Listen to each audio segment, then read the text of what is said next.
各位，今日對立法會、對特區政府同埋對全港市民嚟講呢，都係具有重大歷史意義嘅日子。經過一整天高質量嘅審議同埋辯論，我係十分高興，維護國家安全條例草案係獲得第7屆立法會喺今日嘅6點53分三讀通過。實在係振奮人心嘅。第7屆立法會今日就《基本法》第23條立法嘅審議工作畫上咗圓滿嘅句號，同時亦都代表香港踏入一個新嘅一頁。香港特區維護國家安全嘅法律制度同埋執行機制係得以完善，確保咗香港今後能夠喺更安定嘅社會環境下，集中精力締造一個更繁榮嘅香港，同時為國家嘅高質量發展出力。我想強調，維護國家安全條例係切合國家同埋香港社會嘅需要，條文係按照現行普通法嘅常用語言去編寫，清晰易明，令大眾更了解法律嘅界線。今次亦都借鑑咗其他普通法國家嘅經驗，再以香港實際嘅情況去立法，同時亦都完善咗現有嘅法例。條例草案同香港國安法相輔相成，兼容互補，更有效係實施維護國家安全嘅機制，及時防範、抵禦同埋消除國家安全嘅風險。另一個重要嘅要點就係條例草案亦都係依法保障香港居民基本法同埋相關國際公約下所享有嘅基本人權同埋自由。正如行政長官喺3月7日向我致函嗰陣時強調，維護國家安全就基本法第23條立法係整個香港特區嘅憲制責任，去堵塞國家安全嘅缺口。我係十分認同行政長官嘅建議，立法工作係刻不容緩，所以喺第二日就召開特別會議，去啟動條例草案嘅首讀同埋二讀程序。本着行政長官所講嘅早一日得一日立法，去過去2個星期呢，議員同埋政府官員呢係合力審議咗個法案。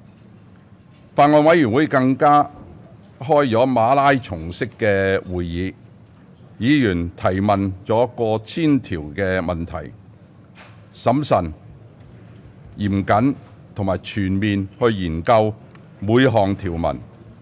議員履職盡責，全力以赴，問得貼地，官員亦都係準備充足，答得到位，消除咗唔少疑慮，亦都反駁咗唔少謬誤。整個審議係公開透明，公眾係可以睇得到、監察得到。相信大家都認同呢一個過程係高質、高效同埋認真，亦都顯示咗行政立法關係嘅良性互動。審議呢個質素咧係達至新嘅高度、新嘅標準，為我哋日後嘅法案審議工作起咗良好嘅示範作用。喺法案委員會審議維護國家安全條例嘅條文嗰陣時，政府亦從善如流，接納議員提出多項建設性嘅意見，包括加入條文，賦權行政長官會同行政會議可以訂立維護國家安全嘅附屬法例。另外，就罪行同埋多項字眼嘅定義係作出咗修訂，令到法案更加完善，同時亦都彰顯咗行政立法目標一致、步伐協調、齊心為香港去打拼。維護國家安全條例係充分體現咗特區政府同埋立法會對國家、對全港市民嘅責任同埋承擔。從今日起，香港會成為一個更宜居、更宜遊、更適宜大家嚟營商同埋發展嘅地方。國家同埋香港更繁榮穩定、百業興旺、市民安居樂業。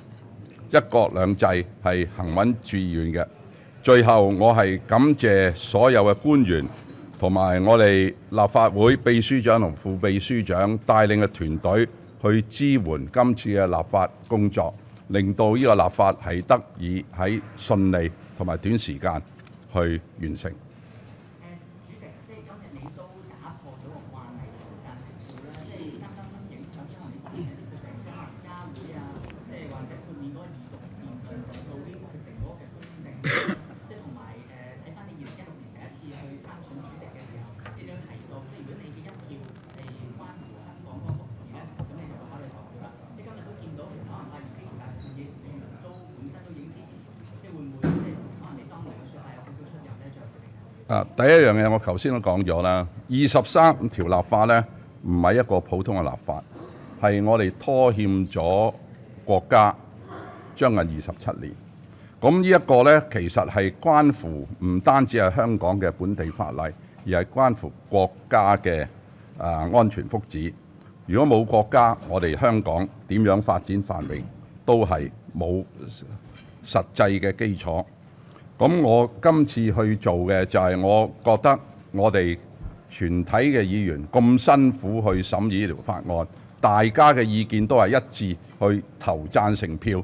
咁我覺得今次嘅完美審議，我係值得去投票，令到我哋有完美嘅成績表，89人投票，89個全票通過。咁呢個係一個歷史時刻，將來嘅有唔同嘅，我明白呢個係一個好大嘅突破，但係呢啲突破就係一個突破嘅時刻係要做嘅。係突破時刻。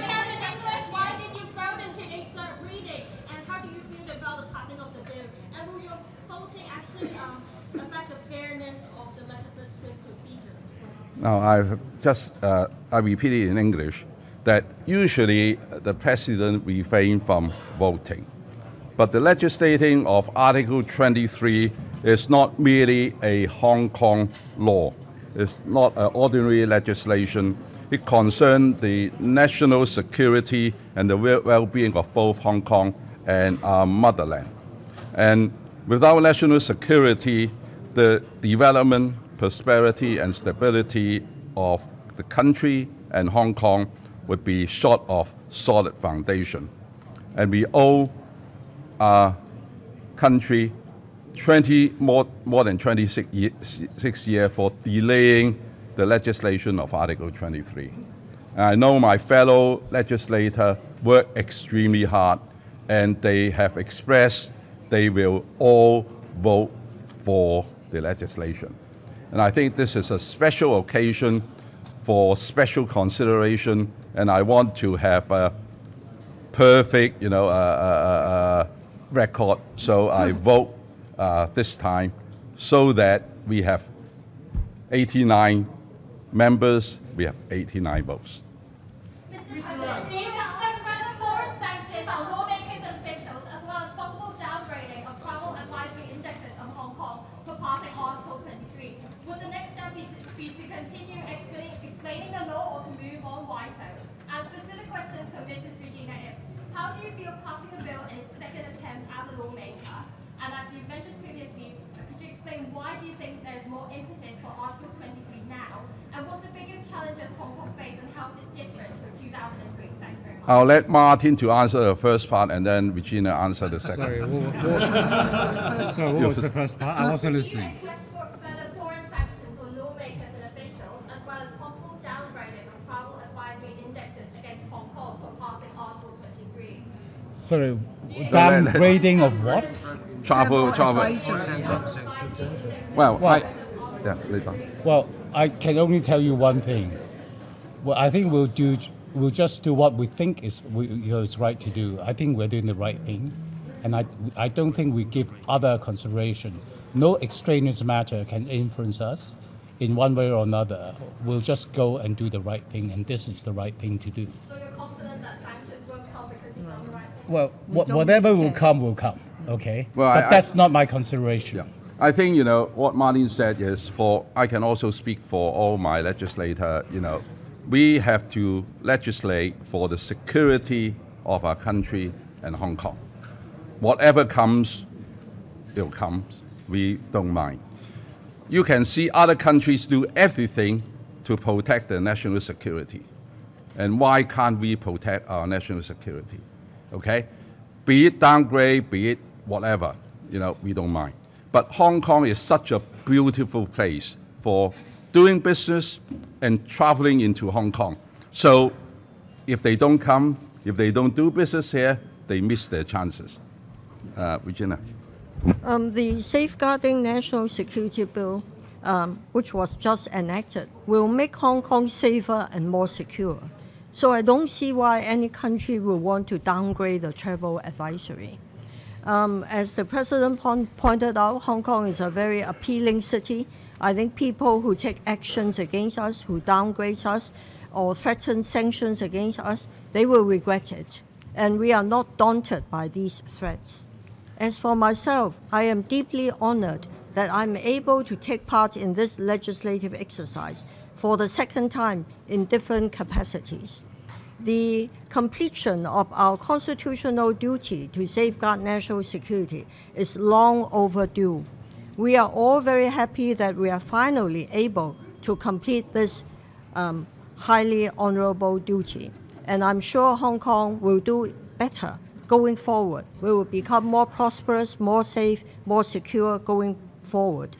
And this legislation is good for everybody, for the country and for the entire community of Hong Kong. Yes, I also wish to emphasize that enacting the Article 23 legislation is not only a constitutional duty, it's actually a legal requirement under the Basic Law, and it is also a moral responsibility to safeguard the national security, because we do have a moral responsibility as well to our compatriots on the mainland. So we're not talking about Hong Kong security here, we're talking about national security. So I think we have to get that right. We have to keep our eye on the ball, that we have to focus on national security and not Hong Kong security, and we have that responsibility. 好啦，我哋都做咗成日啦，最後一條問題。我想问一下，完成立法后的下一步，香港未来是要集中精力进行金融发展，刚才说到，然后立法会议员们将如何发展这方面的作用，然后推动香港的这样发展。我的普通话不好，李慧琼，你来吧。李慧琼啊，你得。李慧琼，李慧琼。有代手其实我们现在完成我们的23条立法，那就好像那个丁总理跟我们说一样，我们可以轻装上阵，集中精力发展经济，改善民生。我相信我们全体立法会议员会好像维护国家安全一样，以同样的拼劲去为香港拼经济谋发展。融入国家发展大局，包括大湾区的建设，其实我们很多同事来自不同背景，也有不同的年纪。其实过去、现在、将来，他们一定会做更多的工作。我们也相信行政长官带领下的特区政府，也可以全心全意谋发展、改善经济，为民生做更多实事。好，谢谢。多謝各位好了，再見，拜拜。